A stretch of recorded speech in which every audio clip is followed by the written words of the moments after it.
নমস্কার বন্ধুরা, আশা করি আপনারা সকলে ভালো আছেন। কাকুলি কিচেনে সকলকে স্বাগত। আজকে আমি বাঁধাকপি রান্না করেছি। একঘেয়ে বাঁধাকপি খেয়ে বোর হয়ে গেলে একবার এইভাবে বাঁধাকপি বানিয়ে দেখতে পারেন। তাহলে চলুন কিভাবে বানিয়েছি দেখা যাক। এখানে আমি বাঁধাকপি নিয়েছি, বাঁধাকপি কেটে ভালো করে আমি ধুয়ে নিয়েছি। এখানে অর্ধেকটার মতো বাঁধাকপি আছে। আর এখানে নিয়েছি আমি মসুর ডাল, এটাকে আমি 2-3 ঘন্টা ভিজিয়ে রেখেছিলাম। এই ডালটাকে আমি বেটে নেবো। এই বাঁধাকপিগুলোকে আমি হালকা ভাপ দিয়ে নিয়েছি, হালকা ভাপ দিয়ে জল ঝরাতে রেখে দিয়েছি।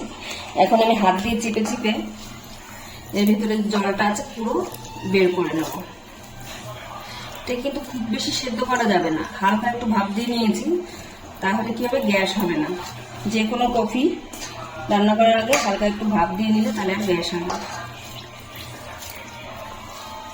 মুসুর ডালটা বেটে নিয়েছি, মুসুর ডালটা আমি এখন দিয়ে দিচ্ছি বাঁধাকপির মধ্যে।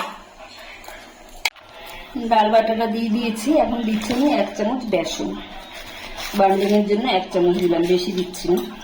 দিচ্ছি স্বাদ অনুযায়ী লবণ, দিচ্ছি হলুদ, ছোট্ট 1 চামচ লঙ্কার গুঁড়ো, ছোট 1 চামচ জিরের গুঁড়ো, আর ছোট্ট 1 চামচ ধনের গুঁড়ো।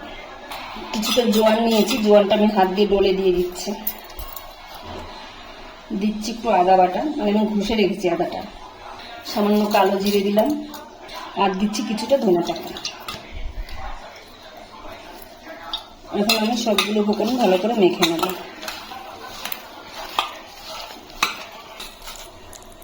ভালো করে মেখে নিয়েছি। এখানে আপনারা নিরামিষের দিন যদি বানান তাহলে মসুর ডাল বাদ দিয়ে মটর ডাল দিতে পারেন, মটর ডাল দিয়েও ভালো লাগবে। আমি কড়াইতে তেল গরম করতে বসিয়েছি। এখন আমি এক একটা করে ছেড়ে দিচ্ছি।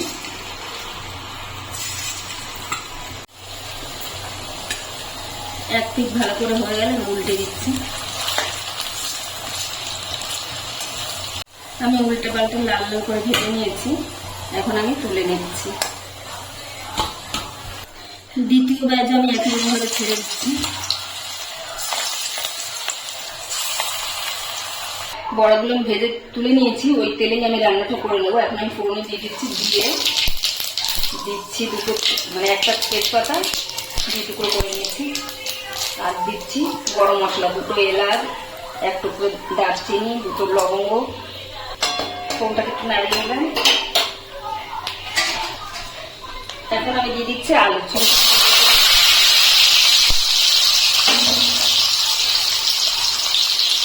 ছোট টুকরো করে একটা আলু কেটে দিচ্ছি।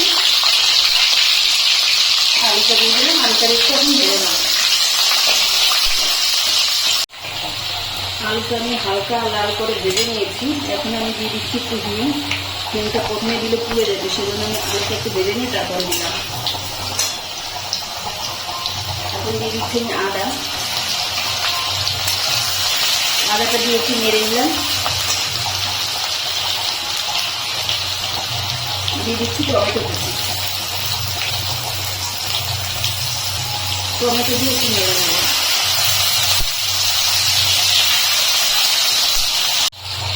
দিয়ে দিচ্ছি স্বাদ অনুসারে লবণ, দিচ্ছি হলুদ গুঁড়ো, লঙ্কার গুঁড়ো, ধনের গুঁড়ো,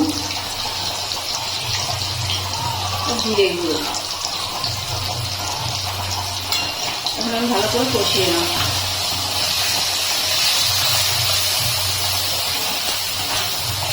দিয়েছি কিছুটা মটরশুঁটি,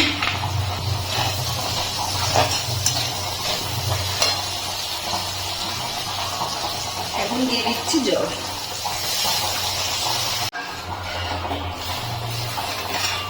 জল দিয়ে দিয়েছি। এখন আমি আলুটাকে একটু সেদ্ধ হতে দেবো।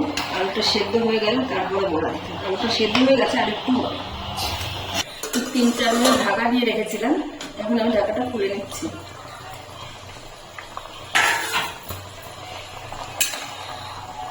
আলুটা আমার সুন্দর সেদ্ধ হয়ে গেছে।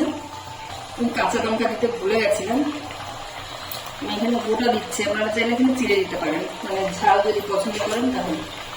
এখন আমি বড়াগুলো দিয়ে দিচ্ছি।